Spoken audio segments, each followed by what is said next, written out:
بسم اللہ الرحمن الرحیم۔ ہمارے بحثی تھی اعراب ان 16 قسموں میں صورتوں کے اعتبار سے اسم متمکن کی 16 قسمیں بنتی تھیں۔ ان 16 قسموں میں سے کچھ قسمیں آپ کی خدمت میں 8ویں قسم تک آپ کو بیان کیا اور 9ویں قسم بھی آپ کو بتا دیا۔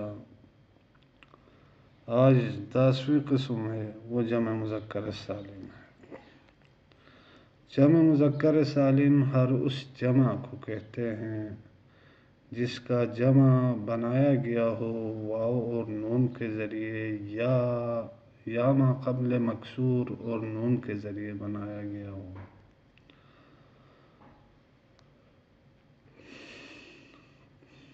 اور جمع مذکر سالم یعنی ہر اس جمع کو کہتے ہیں جس کے مفرد کی بنا برقرار رہیں، جیسا کہ میں نے پہلے آپ لوگوں کو عرض کر چکا ہوں۔ اس کے بارے میں مزید وضاحت نہیں کرنی ہے۔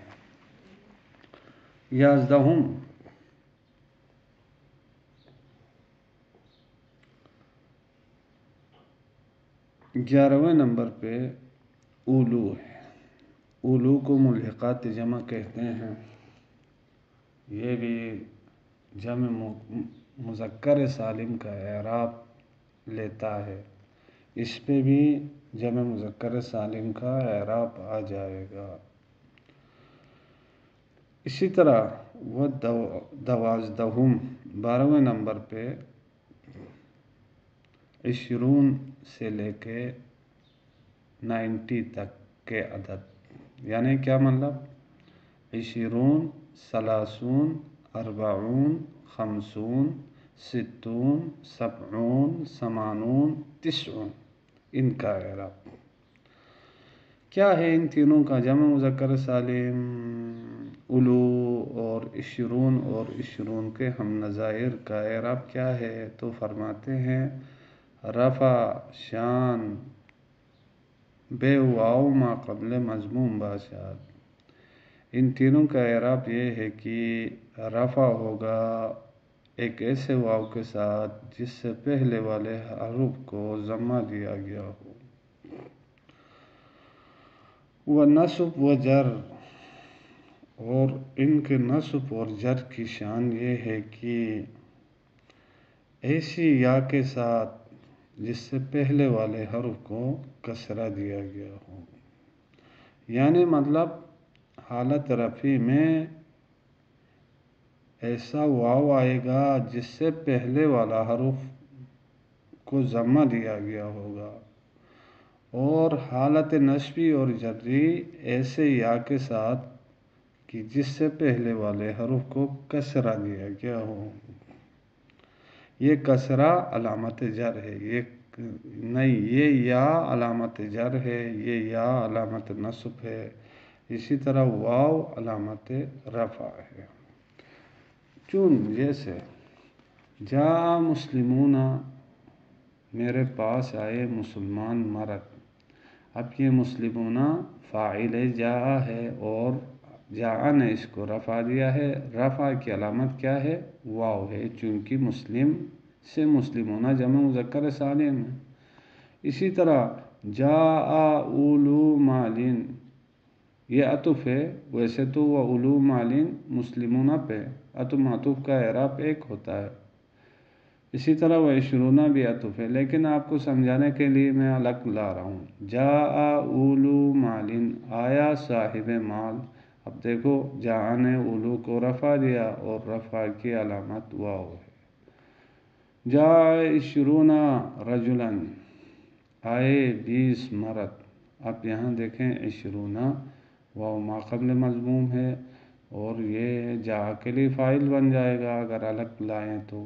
نہیں عطف کرنا ہے تب بھی کیا ہے؟ 20 عطف معطوف، یہ سارے مل کر جاء کے لیے فاعل بننا ہے۔ اچھا اب رفع کی عالم میں دیکھو مسلمون بھی واو کے ساتھ آیا، اولو بھی جو ملحقات جمع میں سے ہے وہ بھی واو کے ساتھ آیا، اور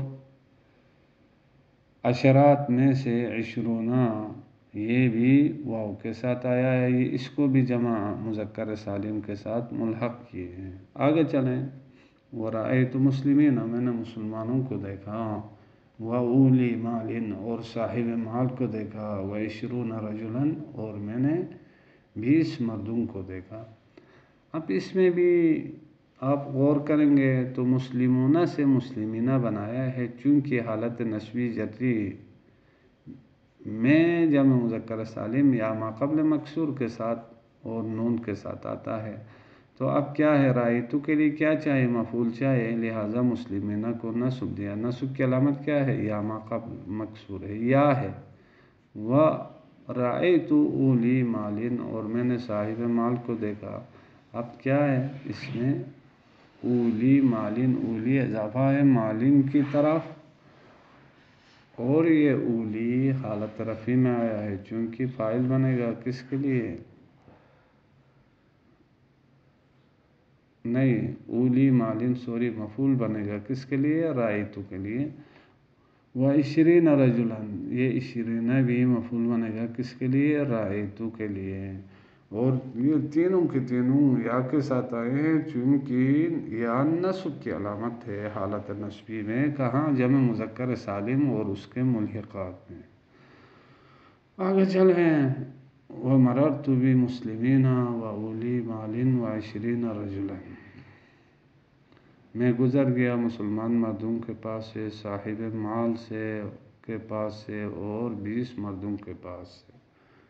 اب یہاں بھی کیا ہے، بان مسلمینہ کو جر دیا ہے، اصل میں یہ بھی مسلمونہ تھا، لیکن حالت جری میں یا ما قبل مکسور آتا ہے، تو بان مسلمینہ کو جر دیا ہے۔ وَأُولِي مَالٍ وَعِشْرِينَ یہ دونوں اسی پر عطف ہے۔ اگر آپ الگ لائیں تو بنے گا وَمَرَرْتُ بِأُولِي مَالٍ، دیکھو بان اولی کو جر دیا ہے، جر کی علامت یا ہے۔ اسی طرح وَمَرَرْتُ بِعِشْرِينَ رَجُلًا میں 20 مردوں کے پاس سے گزر گیا، یہاں بھی بان عشرینہ کو جر دیا ہے، جمع عشرینہ جو ہے ملحقات جمع ہے، اور جر کی علامت یہاں یا ہے۔ یہ ہو گئے اس میں متمکن کی 12 قسمیں اعراب کی صورتوں کے اعتبار سے۔ اب آگے 13ویں قسم بیان فرماتے ہیں، اور 13ویں قسم اسم مقصور۔ اسم مقصور ہر اس اسم کو کہتے ہیں جس کے آخر میں الف مقصورہ ہو، جس کے آخر میں چھوٹا سا الف ہو، جیسے موسیٰ ہے، عیسیٰ ہے، یحییٰ ہے، ان تمام کو کیا کہتے ہیں، اسم مقصور کہتے ہیں۔ بہرحال دیکھیں آگے وہ خود فرما رہے ہیں، وہاں اسم کی در آخرش الف مقصورہ باشد، اور وہ ایسا اسم ہے کہ جس کے آخر میں کھڑی زبر ہو، جس کے آخر میں الف مقصورہ ہو، چون جیسے موسیٰ۔ اسی طرح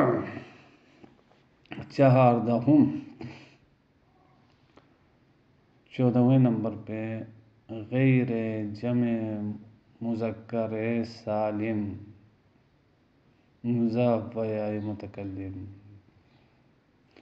ہر وہ اسم جو یا متکلم کی طرف اضافہ ہو جائے لیکن وہ جمع مذکر سالم نہ ہو۔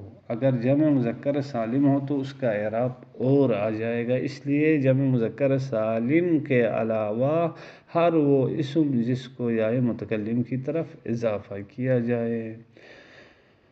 اچھا، چون جیسے غلامی، اب غلام اسم جمع مذکر سالم کا غیر ہے لیکن اس کو یا متکلم کی طرف اضافہ کیا ہے۔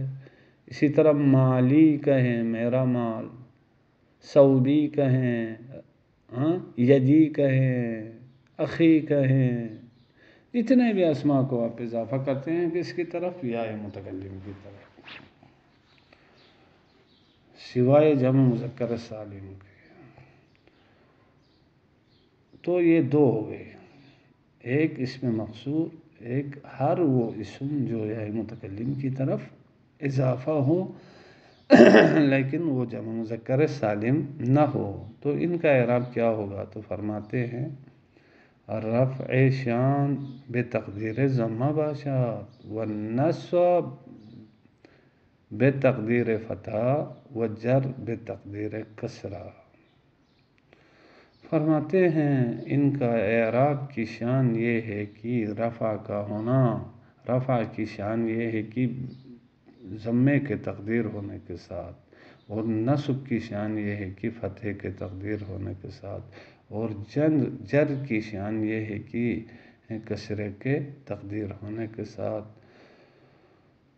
وحدہ لفظ ہمیشہ یکساں باشا، اور لفظ رفعی میں، نصبی میں، جری میں، تینوں حالتوں میں ایک جیسا ہو، اس میں کوئی تبدیلی آپ کو نظر ظاہراً نہ آئے، چونکہ تقدیراً تبدیلی ہوگی۔ اس میں مورب پر اس اسم کو کہتے ہیں کہ جس میں یا تو لفظاً تبدیلی واقع ہو جائے یا تو تقدیری طور پہ تبدیلی واقع ہو جائے آخر میں، یعنی اسم کے آخر میں، تو اس سے کہتے تھے اسم مورب۔ یہاں لفظاً تو تبدیلی نہیں ہے، البتہ تقدیراً تبدیلی واقع ہوگی۔ تو بات یہ ہے کہ ان میں حالت رفعی میں ضمہ تقدیر میں ہوگا، اور حالت نصبی میں فتح تقدیر میں ہوگا، اور حالت جری میں کسرہ تقدیر میں ہوگا۔ اگر بات سمجھ میں نہیں آئی تو عامل رفع دینے والا آ جائے تو کسرہ تقدیر، عامل نصب دینے والا آ جائے تو پھر فتح تقدیر، عامل اگر جر دینے والا آ جائے تو پھر کسرہ تقدیر۔ چون جیسے جاء موسیٰ، اب دیکھو جاء کے لیے کیا چاہے؟ فاعل چاہے۔ موسیٰ کیا ہے؟ جاء کا فاعل ہے، یعنی موسیٰ آیا، وہ غلامی اور میرا غلام آیا۔ اب غلام اضافہ ہے یا متکلم کی طرف۔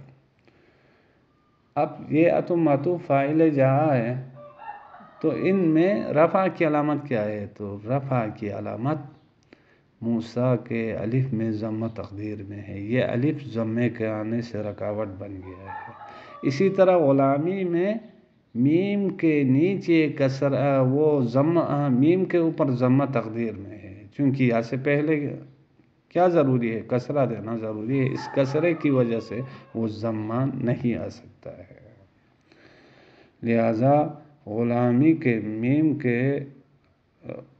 میم میں جو ہے ضمہ تقدیر میں ہے، چونکہ یہ عطف معطوف فاعل بنے گا۔ آگے چلیں، وَرَأَيْتُ مُوسَىٰ وَغُلَامَهُ، میں نے موسیٰ کو دیکھا اور میرے غلام کو دیکھا۔ یہاں بھی کیا ہے؟ رأیتو کے لیے موسیٰ، یہاں موسیٰ مفعول بھی ہے اور غلامی اس پہ عطف ہے، عطف معطوف رأیتو کے لیے مفعول بھی، میں نے دیکھا موسیٰ کو اور میرے غلام کو دیکھا، اور نصب کی علامت موسیٰ کے الف پہ فتح تقدیر میں ہے، غلامی کے میم پہ کسرہ نہیں فتح تقدیر میں ہے، سوری، غلامی کے میم پہ فتح تقدیر میں ہے۔ وہی صورت ہے جو حالت رفعی میں آپ کو بتا دیا تھا، الف رکاوٹ بن گئی فتح کے آنے سے، اور یہ یا جو آئی ہے اس کی وجہ سے پہلے والے حرف کو کسرہ دینا ضروری ہے، تو یہ یا کا کسرہ جو ہے رکاوٹ بن گیا میم کے اوپر زبر آنے سے۔ آگے چلو، وَمَرَرْتُ بِمُوسَىٰ وَغُلَامِهِ، میں گزر گیا موسیٰ کے پاس سے اور میرے غلام کے پاس سے۔ اب دیکھیں یہ بہانے موسیٰ کو جر دیا ہے، موسیٰ مجرور ہے اور غلامی بھی مجرور ہے، چونکہ یہ موسیٰ پہ عطف ہو رہا ہے۔ اب کیا ہوگا ان کا اعراب؟ حالت جری میں کسرہ تقدیر میں ہے موسیٰ کے الف پہ اور غلامی کے میم پہ، چونکہ الف اور یا کی وجہ سے جو کسرہ آئی ہے میم کے نیچے، یہ رکاوٹ بن گئی غلامی میں کسرے کے آنے سے، اور موسیٰ میں الف رکاوٹ بن گئی ہے، لہٰذا یہ تقدیراً کیا ہے؟ یعنی مکسور ہے، یعنی اس کی ان دونوں کی کسرہ تقدیر میں ہے۔ تو ہم نے دیکھ لیا موسیٰ موسیٰ رہا، غلامی غلامی رہا، لفظ ایک رہا لفظاً، لیکن تقدیراً اس میں چینجنگ آئی ہے، کبھی رفع ضمہ تقدیر میں ہے تو کبھی فتح تقدیر میں ہے تو کبھی کسرہ تقدیر میں ہے۔ وصلی اللہ علی محمد وآلہ الطیبین الطاہرین۔